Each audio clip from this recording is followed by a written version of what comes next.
আসসালামু আলাইকুম। কিছুদিন পর কোরবানির ঈদ। আর এই কোরবানির ঈদে আমরা কিভাবে সহজ নিয়মে আর কম সময়ে কোরবানির গরুর মাংস রান্না করব, সেই রেসিপি আজকে আমি আপনাদের সাথে শেয়ার করব। কোনো রকম বাড়তি মশলা ছাড়াই শুধুমাত্র ঘরোয়া কিছু মশলায় একদম পারফেক্টভাবে রান্না করতে পারবেন এই গরুর মাংস। আর স্বাদে গন্ধেও হবে সবথেকে সেরা। গরুর মাংস রান্না করার জন্য আমি এখানে 1 কেজি পরিমাণ গরুর মাংস নিয়েছি। আমি এখানে হাড় চর্বিসহ মাংস নিয়েছি। আর মাংসগুলো আমি মাঝারি সাইজ করে কেটে নিয়েছি। মাংসগুলো আমি পরিষ্কার পানিতে ভালোভাবে পরিষ্কার করে ধুয়ে নিয়েছি। আর অবশ্যই মাংস ধোয়ার পর যে পানি বের হয় তা একটা ঝাঁঝরি বা ছাঁকনির সাহায্যে পানি ঝরিয়ে নেবেন। এবার আমি মাংসে মশলা অ্যাড করব। তার জন্য আমি দিয়ে দিব 1.5 চা চামচ জিরা বাটা, 1.5 চা চামচ ধনিয়া বাটা। তারপর আমি দিয়ে দিব 1.5 টেবিল চামচ আদা বাটা, 1.5 টেবিল চামচ রসুন বাটা।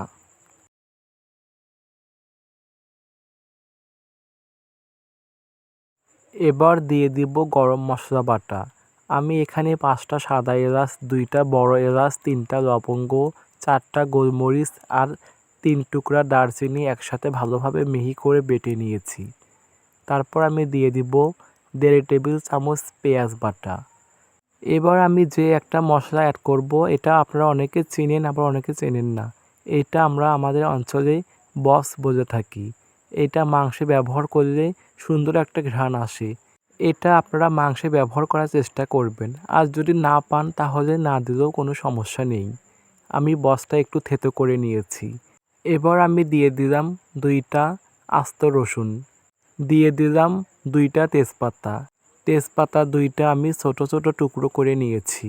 এবার আমি দিয়ে দিব 1 টেবিল চামচ লবণ। তারপর দিয়ে দিব 1 চা চামচ হলুদের গুঁড়া। তারপর আমি দিয়ে দিব 2 চা চামচ শুকনা মরিচের গুঁড়া। আমার এই মাংস রান্নার জন্য আরও শুকনা মরিচের গুঁড়া আর হলুদের গুঁড়া লাগবে, কিন্তু আমি সেইটা পরে অ্যাড করে দিব। সেটা আমি আপনাদের পরে জানাবো। এবার আমি দিয়ে দিব 1/2 কাপের মতো সয়াবিন তেল। অনেকে মনে করেন যে মাংস থেকে তো এক্সট্রা তেল বের হবে, তাহলে এখানে পরিমাণে একটু বেশি তেল কেন ব্যবহার করা হয়? কারণ গরুর মাংসে একটু তেলটা বেশি ব্যবহার করলে স্বাদটা অনেক সুন্দর হয়। এবার আমি সব বাটা মশলার সাথে মাংসগুলো একসাথে ভালোভাবে মেখে নিব। আমি এখানে বাটা মশলা ব্যবহার করেছি, আপনারা চাইলে গুঁড়া মশলা ব্যবহার করতে পারেন। আমি সবসময় বাটা মশলাই ব্যবহার করি। এবার আমি এই মেখে নেওয়া মাংসগুলো প্রেসার কুকারে দিয়ে দিব। প্রেসার কুকারে মাংস রান্না করলে খুব সহজেই মাংস রান্না হয়ে যায়। আর ঈদের সময় তো হাতে একদম সময় কম থাকে, তাই প্রেসার কুকারে দিলে খুব সহজেই মাংসগুলো হয়ে যাবে। এইবার আমি মশলা ধোয়া পানি দিয়ে দিব। আমি মশলাগুলো বেটে নেওয়ার পর পাটায় যে অবশিষ্ট মশলা ছিল তা আমি পানি দিয়ে ধুয়ে নিয়েছি। তারপর আমি যে পাত্রে মাংসগুলো মেখে নিয়েছিলাম সেই পাত্রটা ধুয়েও একটু পানি দিয়ে দিয়েছি। তারপর আমি 1/2 কাপের মতো পানি দিয়ে দিয়েছি।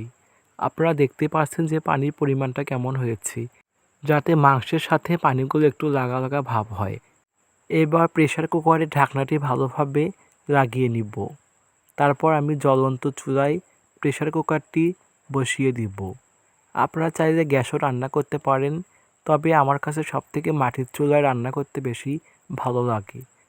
এবার আমি প্রেসার কুকারের 7 থেকে 8টার মতো সিটি দিয়ে নিব।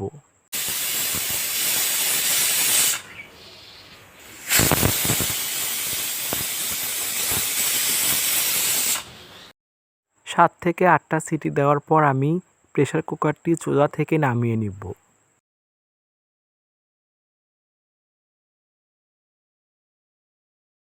এবার আমি প্রেসার কুকারের ঢাকনাটি খুলে নিব। দেখুন 7 থেকে 8 সিটির মধ্যেই মাংসগুলো কত সুন্দর হয়েছে, আর মাংসগুলো ভালোভাবে সিদ্ধও হয়েছে। এবার আমি মাংসে ঝোলের জন্য পরিমাণ মতো পানি দিয়ে দিব। তার জন্য আমি আবারও প্রেসার কুকারটি চুলায় বসিয়ে দিলাম। এবার আমি 3 কাপ পানি দিয়ে দিব। আমি এখানে ঠান্ডা পানি ব্যবহার করেছি। এখানে গরম পানি ব্যবহার করার কোনো দরকার নেই, ঠান্ডা পানি দিয়ে রান্না হয়ে যাবে। এবার আমি মাংসের সাথে পানিগুলো ভালোভাবে কিছুক্ষণ নেড়ে চেড়ে নিব। কিছুক্ষণ নেড়ে চেড়ে দেওয়ার পর চুলার আঁচটা বাড়িয়ে দিয়ে একটা ঢাকনা দিয়ে দিব।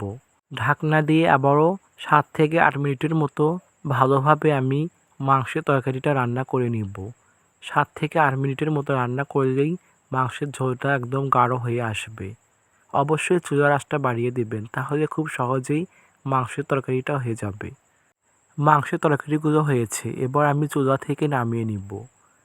তারপর আমি মাংস তরকারিগুলো বাগার দিয়ে দিব। আপনারা চাইলে বাগার নাও দিতে পারেন, কোনো সমস্যা নেই, এভাবেও খেতে পারেন। আর হ্যাঁ, আমি আগেই বলেছি যে আমি এখানে গুঁড়া মরিচ আর হলুদের গুঁড়া আরেকটু ব্যবহার করব। সেটা আমি অফ ক্যামেরায় ব্যবহার করেছি, তার জন্য আমি আন্তরিকভাবে দুঃখিত। আমি 2 চা চামচ শুকনা মরিচের গুঁড়া আর 1.5 চা চামচ হলুদের গুঁড়া অল্প একটু পানি দিয়ে ভালোভাবে মিশিয়ে নিয়ে তরকারি যখন বলক উঠেছে তখন আমি বলকের মধ্যে দিয়ে দিয়েছি। আপনারা এভাবে দিয়ে দিবেন। আর তরকারির ঝোলটা একটু চেখে নিয়ে আপনারা আপনাদের স্বাদমতো লবণ দিয়ে দিবেন। আমিও ঝোলটা চেখে নিয়ে স্বাদমতো লবণ দিয়ে দিয়েছি। বাগারের জন্য আমি কড়াইয়ে দিয়ে দিয়েছি 3 টেবিল চামচের মতো সয়াবিন তেল। তারপর আমি মাঝারি সাইজের 2টা পেঁয়াজ কুচি দিয়েছি, একটা মাঝারি সাইজের রসুন কুচি দিয়েছি। তারপর আমি 2টা তেজপাতা দিয়েছি আর দিয়েছি সামান্য একটু পাঁচফোড়ন। তারপর পেঁয়াজ রসুনগুলো অনবরত নেড়ে আমি গাঢ় বাদামি করে নিয়েছি। পেঁয়াজ রসুন গাঢ় বাদামি করে নিয়ে আমি মাংসগুলো বাগারের জন্য দিয়ে দিয়েছি। এইবার মাংসের তরকারিগুলো আবারও নেড়ে নিব। চুলার আঁচটা বাড়ানো অবস্থায় থাকবে। আমার পুরোপুরি মাংস রান্না হয়েছে। এবার নামানোর কিছুক্ষণ আগে দিয়ে দিব 1/2 চা চামচ ভাজা জিরার গুঁড়া, 1/2 চা চামচ ভাজা ধনিয়ার গুঁড়া। অবশ্যই এই ভাজা জিরা ধনিয়ার গুঁড়া দেওয়ার চেষ্টা করবেন, তাহলে সুন্দর একটা ঘ্রাণ আসবে। এবার জিরা ধনিয়ার গুঁড়ার সাথে তরকারিগুলো ভালোভাবে নেড়েচেড়ে চুলা থেকে নামিয়ে নিব। দেখে নিশ্চয়ই বুঝতে পারছেন যে আজকের এই গরুর মাংস রান্নাটা কত সুন্দর হয়েছে। কালারটা দেখতে যেমন সুন্দর হয়েছে, তেমনি খেতেও অনেক মজার হয়েছিল। আজকের এই গরুর মাংসের রেসিপিটি ভালো লেগে থাকলে ভিডিওতে একটি লাইক, কমেন্ট আর শেয়ার করে দিবেন। আর দয়া করে আমার চ্যানেলটি সাবস্ক্রাইব করে পাশেই থাকবেন। ধন্যবাদ সবাইকে। আল্লাহ হাফেজ।